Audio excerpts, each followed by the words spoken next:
Tommy from Synth Anatomy at the Superbooth 21 at the booth at Soulsby. How are you? Very good, very good. Just pleased to be here. It's been a journey to get here, but I'm just glad I made it. One of the few English companies that managed to come over, so very pleased that I put the effort in to do it. Soulsby is known not for the cleanest synthesizer, it's more the dirty side, right? It's more the 8-bit stuff, and so it's maybe explain a bit your background short. Where comes this love or this passion for these sounds?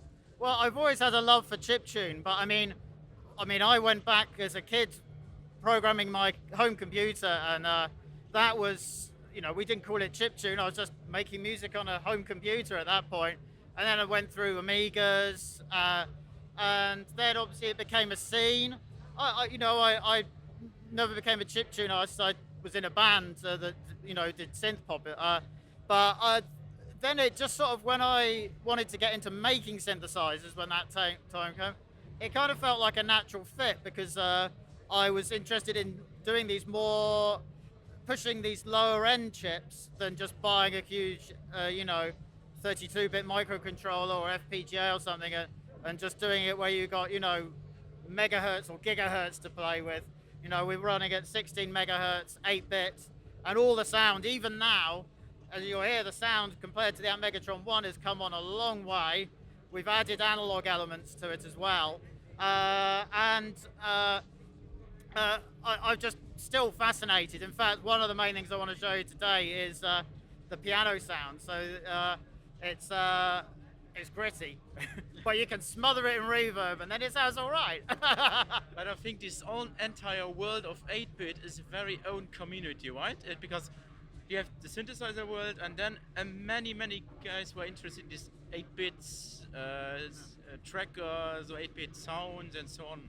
Yeah. So you'll find even within the chiptune world, you have different levels of, some people will say you should use one vintage computer, like an Atari or a Game Boy, and your entire music should come off that one thing.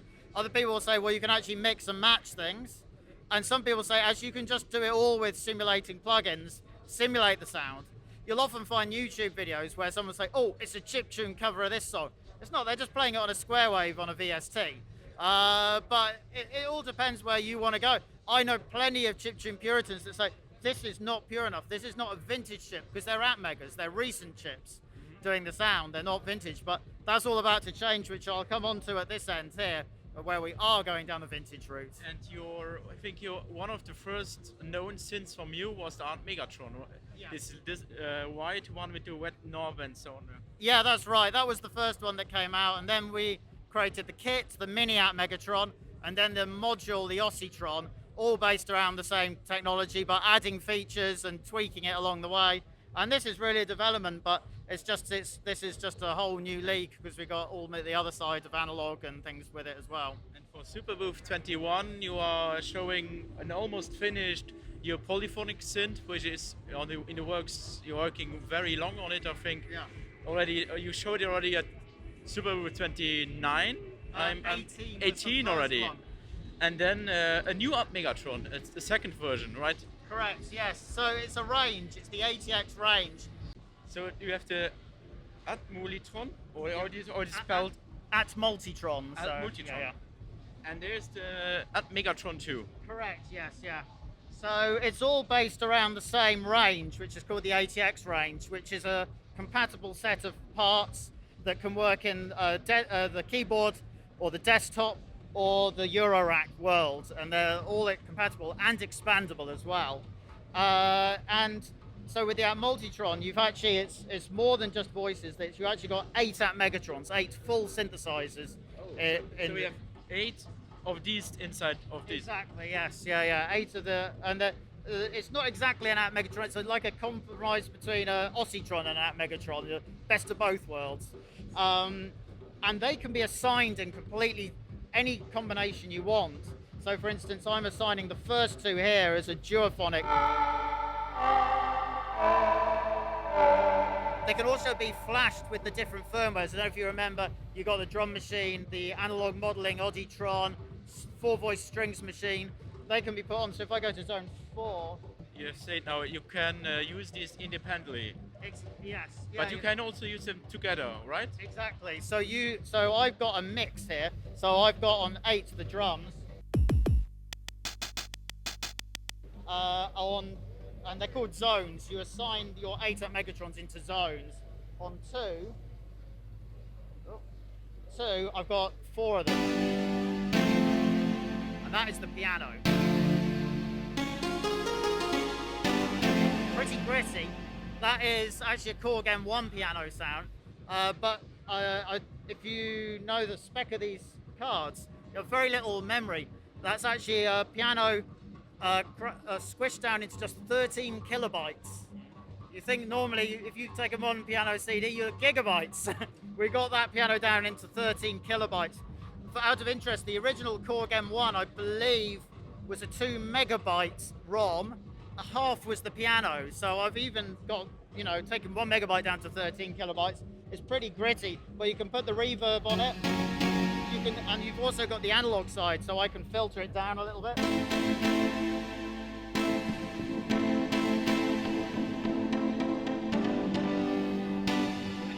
Analog filter inside, or? Yeah, so each of your 8 Atmegatrons then goes through 8 analog multi-mode filters with high, 2 bandpass and a low, and then another 8 versions of that as well.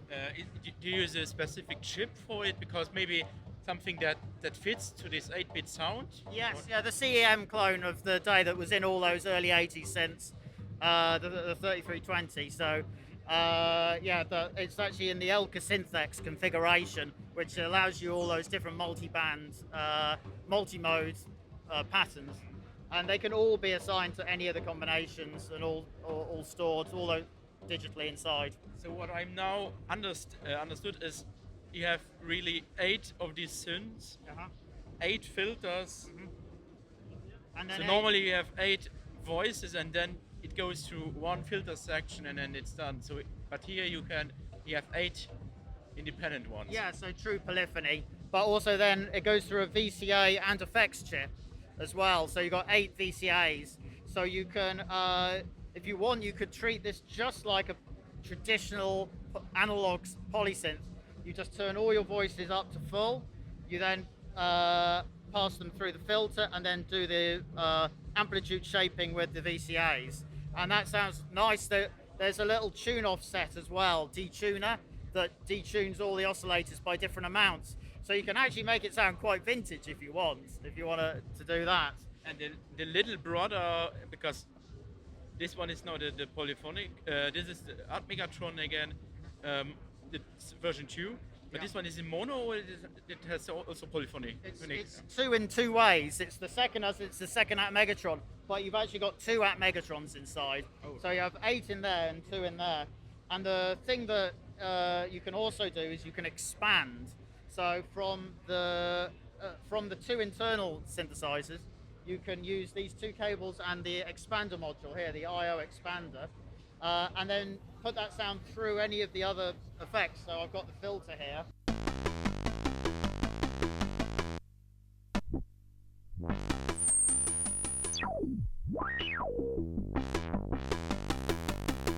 And in fact, what you're listening to there is our first voice expander that will be released to go with it. That is based around the Atari YM chip, and is being done in collaboration with Gwen, who's a very talented Atari programmer. The key thing about that is knowing the tricks. So if you can hear that sub oscillator, that's called the buzz wave. The firmware's not finished yet. We're going to add more of those little tricks. Because normally it's just noise and squares, but you can get a whole lot more out of it than just that. For the Atmegatron 2, so you can play it duophonic probably, or? Yeah, but because the firmwares have different characteristics, if I was to load strings into both, they're both 4 voice. So 4 voice times 2, you've got 8 note polyphony for that one. Okay. So it depends what you load onto each synthesizer. And both has effect processors. What is you have said? So you have a reverb or delay or? Yes, it's a programmable chip, the classic spin chip. Okay. But what we'll do is add the ability to load presets onto the micro SD, and they will then go on to the spin So it will be beyond the standard 8 presets. It will be much more than just that. I really love here that you use so many mini screens on it. Yes. I think that's quite expensive in the development because Yeah. many developers, even say Korg and so, they use tiny displays. And here I see the synths they have 8 or yeah. The whole process is very untraditional. So, for instance, just as you said, got individual screens, and then inside, whereas a polysynth like this, you would normally expect 2 or 3 PCBs that span the keyboard. This is actually, I think, 19 PCBs inside, as 11 microcontrollers, because each voice has its own microcontroller, plus all these areas all have their own. And then there's a big bus board that connects all these PCBs together. Incredibly expensive. It takes it back to how these workstations were done in the early 80s, where everything was done separately. But the idea is that it's creating a modular design internally that allows me to then create, this version and the expander module. So it creates a kind of modular format. Okay, so I see there's a joystick included. It can be probably mapped to parameters. Right? Yes, yeah, you can map it to any parameter. At the moment, it's only the voice parameters, but I'm working on maybe we can do the filter and the VCAs as well. And I see there's a big matrix on the front panel for the audio in, out, and so on. What kind of main outputs you have? You have multiple outputs, or is it just stereo? So you've got a standard stereo mix at the back. You've also got a headphone output where this VCA here can go between a cue and mix, and it's split headphones. The idea is it's for live performance. If you're wanting to cue a clip up I should explain that this can load MIDI files, so it can be used for live performance. If you wanting to cue a MIDI file, it'll put it into the cue bus in one ear, and then you can put it into the mix on the other when you're ready. The matrix is actually, it's more Eurorack connectivity. In theory, you could cross-patch. It might do some interesting things. It's more that if you've got a modular rig and you want to overplug a clock frequency on any voice, you can, or you want to control the pitch and the gates externally, it just gives you that, you can overplug any of these parameters. Or if you want to go the other way, you can just take the audio out and go into your Eurorack rig. And I see the audio out, so if you want to go out of one voice, you're taking out the audio probably from the main board, from the matrix. Yes, yeah, that's pre-filter or VCA. And also there is the ability to do cross-patching from auto out to in, and that's actually done internally. You can manually patch it, or you can internally route from out to in, because some of the firmwares have audio in capability, they have sampling capability, not in the traditional sense. There's different wavetable sampling and kind of real-time effects and that kind of things. So the polyphonics, the bigger one, we're waiting a lot. You presented already on 2018. 18 it's coming now to the market. Is it almost finished? The first one to come out will be the little one because it has a lot less in it. I think that we're a couple of months away for that. There's still some circuit boards to go for manufacture for this one, so I'm saying early 2022 for this one. Yeah, it's taken much longer. Actually, if you look inside or even outside, you see it bears no relation to the synth I had in 2018.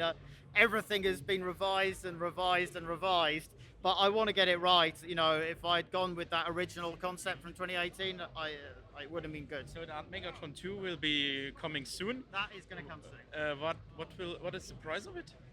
It's still looking on target for £500, so I guess a little bit more in euros.